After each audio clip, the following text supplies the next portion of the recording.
Welcome back to our special show Outlook 2021, where we are trying to guess how the economy and its macros will shape up in the upcoming year. We've been speaking with four marquee economists, Pranjul Bhandari, Samiran Chakrabarti, Sonal Verma, and Dr. Sudipta Mundal. Before going to the break, we all agreed, or rather they all agreed, that about 10 to 11% growth in FY22 is possible, but that still will not bring us to the size of the economy as of March 31st, 2020. That's not a very good base. So, can we maintain a 6% growth from that base is the question to my guess. Samiran, what's your sense? Will we be able to maintain that 6% growth? And I'm asking you, now I want to get the 2003 comparison. 2003 to 2008 saw a fairly good global as well as Indian growth, with many countries having near double-digit growth. Are some ingredients of that in place so that we can expect both a globally propelled 6-7% growth? In terms of permanent scarring from the virus, I think there are 3-4 reasons why India has been less impacted. One is, as we were discussing, labor market might be less disrupted than we expected. Financial sector asset quality is also less impacted, and there are some peculiarities in our MSME structure because of which even the MSMEs are probably less impacted than we thought. And what we call the play sectors in the economy, the travel, recreation, hospitality, etc., the share of the play sectors for India is only 10-15% in its GDP, much lower than other countries. Yes. That's why the overall COVID impact in a permanent sense on the economy might be less than what we had feared in the beginning of the pandemic. And now to the second part, which is about the structural issues connected with our growth. And we have always believed that it's investment and productivity which drives longer-term growth. And we had estimated that about 10% plus investment growth and 3% plus productivity growth is required to give you a 8% GDP growth. Now, if we are talking about a 6% post-pandemic potential growth, then these numbers can be scaled down a bit also. Now, the question is that as we were discussing that there were some tailwinds to private capex that we are starting to see, yes. Both from domestic side as well as from global side that Sonal was mentioning.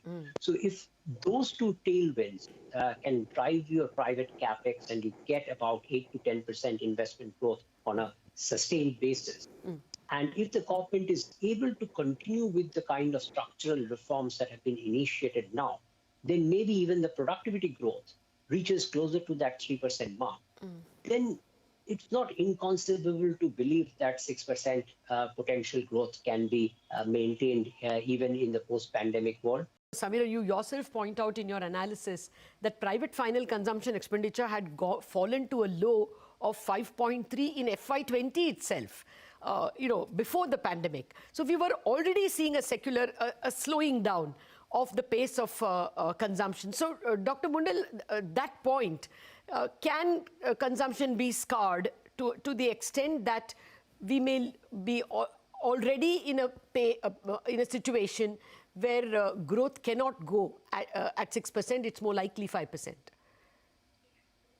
Yeah, actually, I will split that question into two parts. One is the domestic drivers and the other is the external. So I think there's a significant difference between the two.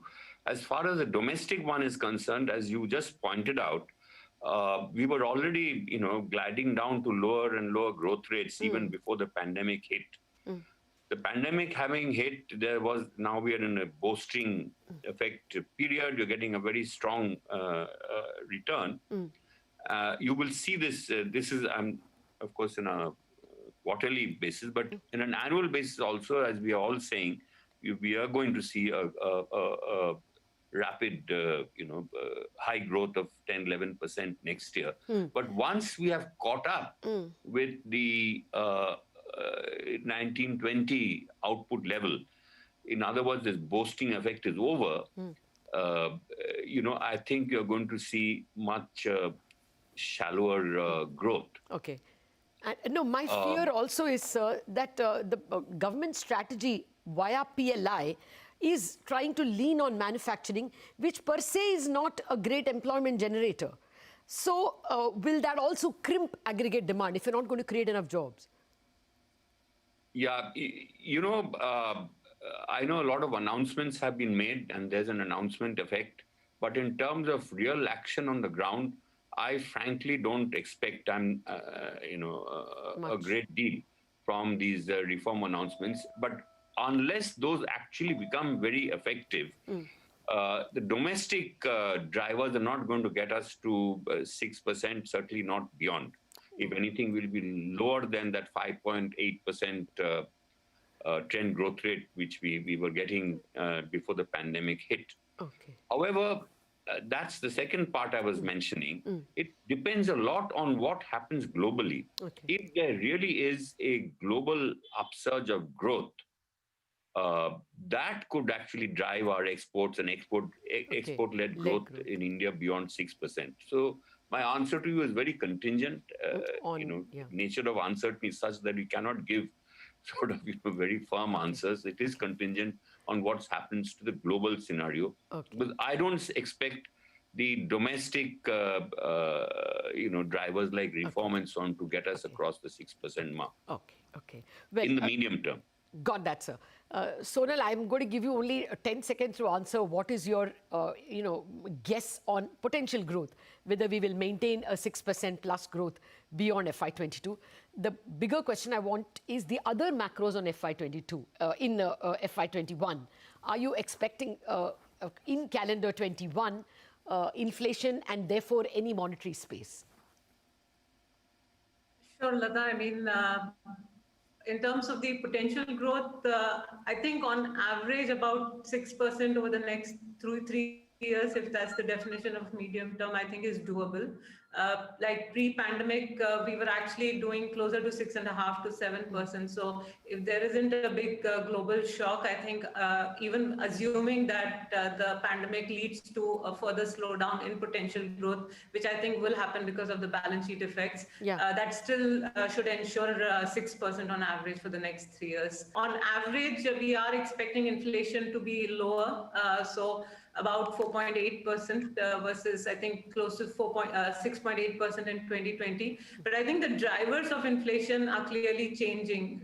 So while some of the volatile food-based items are coming off now, as Pranjul was mentioning, actually outside of vegetables, there is a broader pickup in food prices, both in India as well as globally. And I think if we are right with the synchronized global recovery in the second half of the year, and China are driving a lot of this with investment in infrastructure and manufacturing investment, then the commodity price pressures will also be there. So I think from an input cost side, pressures do seem to be on the higher side. And on the services side, the need to repair the balance sheet also implies risk of higher prices. So I think the headlines might look lower than last year, but in terms of the driver of inflation, I think is sort of going to change in our view from more supply side to the cost push inflation, leading to some pass through to end consumers. So the nature of inflation will change. Pranjul, you get only 10 seconds for what is your potential growth.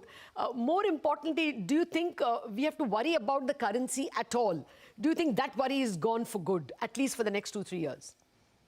Right. So on potential growth, it was already sliding before the virus. On the eve of the pandemic, we estimated at 6%. Through the pandemic, it would have fallen by 1 percentage point to 5%.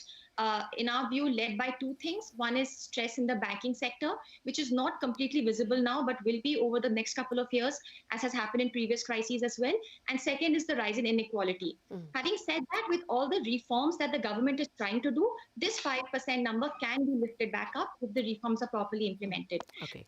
Coming to your current account and currency question, we think that the current account surplus, this year was a large surplus. The current account will go into balance the next year. We already saw when you look at the trade deficit monthly numbers that in the quarter ending September, it was $5 billion a month, and then suddenly shot to almost $10 billion in the last 3 days. So before you know, the trade deficit can actually really widen. particularly if you think you're going to have very high growth in the next fiscal year. So my sense is that the BOP surplus will not be as threatening as it was this year. The current account deficit will rise, or at least go into balance. The surplus won't be there. So even if the capital inflows remain strong, our BOP surplus will be half in FY22 compared to what it was in FY21. So not too much pressure on the currency. I expect it to be range bound in the 72 to 74 sort of range. Okay. So we can take liberties with both liquidity and inflation because the external threat at least is not there. There's no destabilizing factor from the external side that, high inflation and high liquidity can lead to a run on the rupee. That is simply not in the picture. So merely to conclude, I'm sorry I didn't give you enough time, but there is a consensus that next year we will be able to do double-digit 10 or 11% growth. But that merely replaces what we lost this time. Thereafter is the bigger question whether the growth is scarred for the longer time. I think we have a almost evenly divided house over here. Sonal is most optimistic that we should be able to manage 6%. Pranjul and Dr. Mundal are much less confident and believe that there has been some longer term scarring, and the slowing was there even before we went into the pandemic. And Samiran is a little ambivalent, depends on other external factors. So it much depends on how the economy responds in terms of policy and in terms of what are the global impulses. But for next year at least, we shouldn't worry too much about India's macros. That's the opinion coming from our economists. Thank you very much for watching the first of our episodes on Outlook 2021.